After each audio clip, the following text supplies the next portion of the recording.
चांद के दक्षिणी ध्रुव पर सफल लैंडिंग के बाद अब भारत सूरज पर जाने की तैयारी कर रहा है। इसरो का अगला मिशन सूर्ययान है, जिसे 2 सितंबर को श्रीहरिकोटा स्पेस सेंटर से लॉन्च किया जाएगा। इसरो के space application director M Desai ने इस बात की जानकारी दी है। भारत का ये पहला सूर्य मिशन है, जिसका नाम आदित्य L1 रखा गया है। इसरो अपने इस मिशन में सूर्य से निकलने वाली किरणों का अध्ययन करेगा। तो चलिए इस वीडियो में सूर्य मिशन के बारे में डिटेल में जानते हैं। सबसे पहले सूर्य मिशन क्या है, सूर्य का शोध क्यों, इस मिशन का लक्ष्य क्या है, ये मिशन कितने समय तक काम करेगा, साथ ही इस मिशन का नाम आदित्य L1 क्यों रखा गया। नमस्ते, मैं हूं अदिति शाह और आप देख रहे हैं न्यूज नेशन का डिजिटल प्लेटफॉर्म। हमारा ब्रह्मांड असंख्य तारों से बना है। वैज्ञानिक ब्रह्मांड का भविष्य जानने में जुटे हैं। इसी क्रम में जिस सौर मंडल में हम रहते हैं, उसे समझने के लिए सूर्य को जानना बेहद जरूरी है। सूर्य से जितनी मात्रा में ऊर्जा यानी कि एनर्जी और तापमान निकलता है, उसका अध्ययन धरती पर नहीं किया जा सकता। लिहाजा दुनिया भर की अंतरिक्ष एजेंसियां जितना संभव है उतना सूरज के पास जाकर अध्ययन करना चाहती है। नासा और यूरोपीय अंतरिक्ष एजेंसी ने सूरज का अध्ययन करने के लिए कई शोध किए हैं।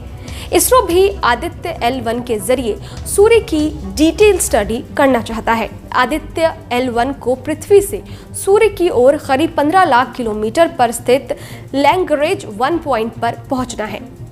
ये वहां कक्षा में स्थापित हो जाएगा और वहीं से सूर्य पर नजर बनाते हुए उसका चक्कर लगाएगा।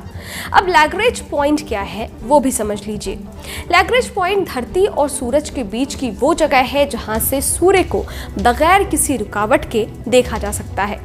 धरती और सूरज के बीच कुल 5 लैग्रेंज पॉइंट्स हैं और इन एक लैग्रेंज पॉइंट की दूरी करीब 15 लाख किलोमीटर है। यहाँ पर ग्रेविटेशनल फोर्स सेंट्रीपिटल फोर्स के बराबर हो जाता है, इसलिए कोई भी अंतरिक्ष यान इस पॉइंट पर कम ईंधन के साथ रुककर स्टडी कर सकता है।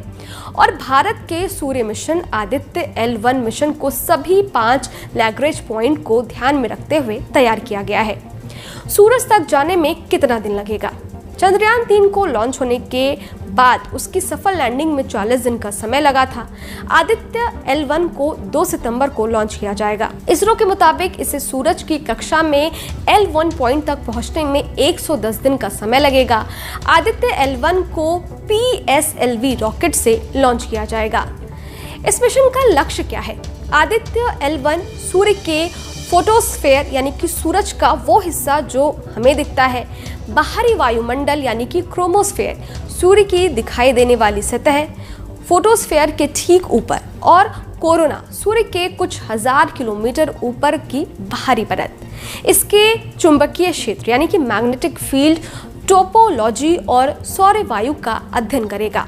इसरो के मुताबिक इस मिशन का लक्ष्य क्रोमोस्फेयर और कोरोना की गतिशीलता, सूर्य के तापमान, कोरोना के तापमान, कोरोनल मास इजेक्शन, सूरज से निकलने वाली आग या गर्मी के निकलने के पहले और बाद की गतिविधियों, अंतरिक्ष, मौसम समेत कई अन्य वैज्ञानिक पहलुओं का अध्ययन करेगा।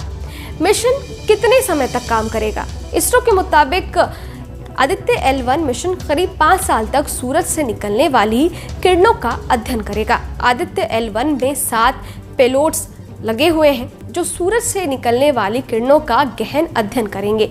आदित्य L1 मिशन को बनाने में कुल 378 करोड़ रुपए की लागत आई है। अब बात कर लेते हैं इस मिशन में क्या क्या कौन कौन सी चुनौतियां हैं। इसरो के सामने सबसे बड़ी चुनौती आदित्य L1 को लैग्रेंज 1 पॉइंट तक भेजने की है, जिसकी दूरी 15 लाख किलोमीटर बताई जाती है। धरती से चांद करीब 3 लाख किलोमीटर की दूरी पर है और वहां तक अपने चंद्रयान को उतारने में भारत को अब जाकर कामयाबी मिली है। भारत ने जब 2019 में चंद्रयान 2 को चांद पर उतारने की कोशिश की थी, तब लैंडर से उसका संपर्क टूट गया था। ऐसे में लैग्रेंज 1 की 5 गुना दूरी पर आदित्य L1 के साथ संपर्क बनाए रखना भारतीय अंतरिक्ष संगठन के लिए सबसे बड़ी चुनौती है। खैर, इस वीडियो पर आपकी क्या राय है? ये वीडियो आपको कैसा लगा हमें कमेंट बॉक्स में लिखकर जरूर बताइएगा। इसके साथ ही अगर आपने हमारे YouTube चैनल को सब्सक्राइब नहीं किया है तो फौरन कर लें ताकि हर न्यूज़ अपडेट सबसे पहले आप तक पहुंचे। डिटेल स्टोरी के लिए आप हमारी वेबसाइट newsnationtv.com पर भी विजिट कर सकते हैं। शुक्रिया।